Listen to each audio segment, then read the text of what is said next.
Hello, Alois. How are you? I'm fine, Kempo. Thank you. I'm very happy to invite you to teach Dhamma because you have a very good thinking. So I really please ask that teach Dharma to whole world. I try my best. Thank you. Thank you, thank you. The reason why I'm teaching here is that on this very day, on the 25th of July, 2935 years ago, Buddha for the very first time taught here in this world the Four Noble Truths. And today I will also focus on these Four Noble Truths and how are they related to our present time, if they have any meaning for us in this time. My name is Alois, I'm from Austria in Europe, and I'm staying here for 3 months retreat in Oregon, USA. So let's find out about the Four Noble Truths. These are just 4 sentences that make up quite a lot of information and very, very condensed and very, very deep meaning that lies in these 4 sentences. Because it's not just 3,000, almost 3,000 years ago, at the very beginning of our civilization and so on, it is really meaningful for us nowadays because we also chase for happiness, we want to avoid suffering, and this is actually the whole story about our life. It's always dealing with happiness, it's always try to avoid suffering, and therefore it really has a meaning for us. It's not just only philosophy.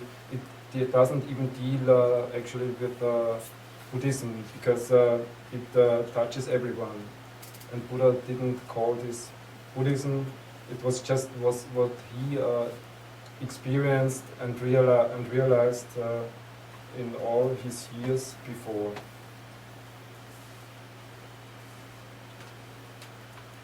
The first noble truth deals about suffering. So what actually means suffering to us? And he said it results from negative thinking and negative karma, especially from our negative thinking and our negative karma, where karma here means all the accumulation of thinking, of negative thinking we had acted, we had proceeded before in our whole existence. And it's important to say that it's our negative thinking. And so it means we can change, we are responsible for this. It does not lie outside of us, and it is nowhere from our parents didn't give to us, and we cannot buy, we cannot sell, we cannot give away. We just can work with it, and then we can increase or decrease or even eliminate the whole negative, our whole suffering. The second noble truth deals with where does this suffering come from, and it is said that our suffering, that the cause for our suffering is our negative thinking. And the condition as well for others, other beings suffering. And there are many qualities, many kinds of negative thinking. It starts from very big negative thinking as, for instance, anger, which leads to war and to killing others.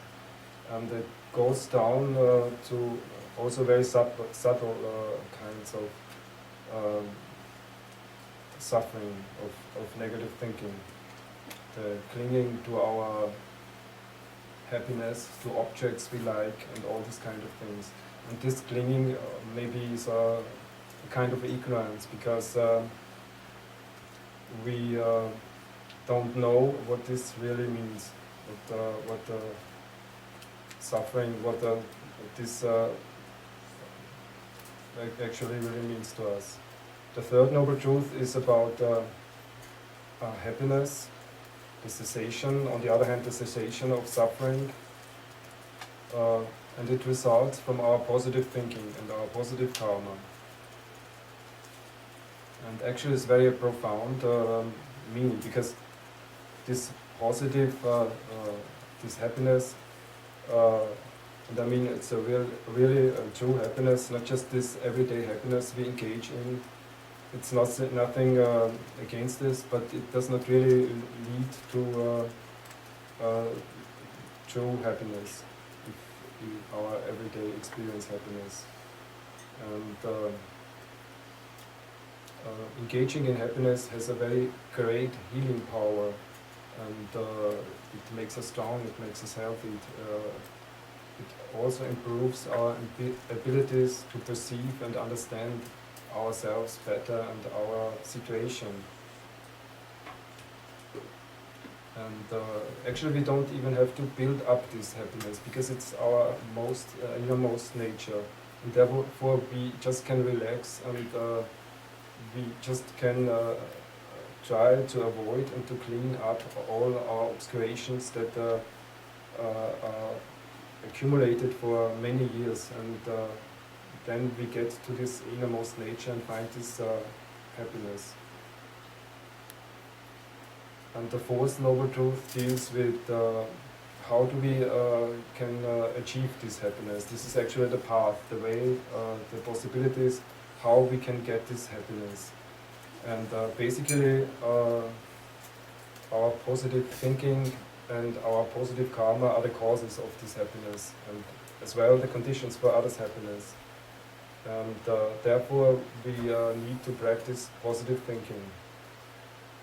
There are many different ways to practice positive thinking. Maybe there's one in accepting things that we do not want, so we can even try to make these things we don't want as a kind of challenge, so that we even improve our abilities to cope with different and new situations. And we can rejoice, for instance, in the happiness of other beings. This means just being happy about that other people, other persons, other beings have achieved something. And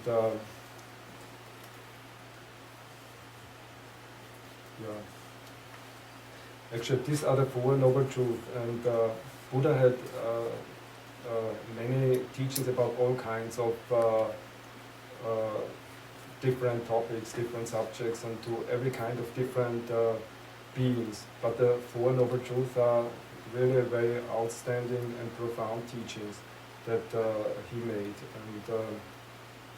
And if one tries to understand this and meditates and contemplates about this, one can find and one can see a real meaning that they deal with everyday life.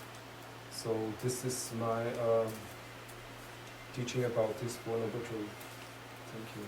Thank you, Alois. Your teaching is very good, and continue please teach in Europe, make enlightened.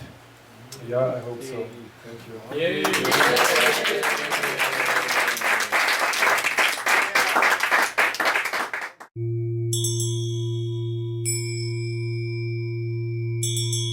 you.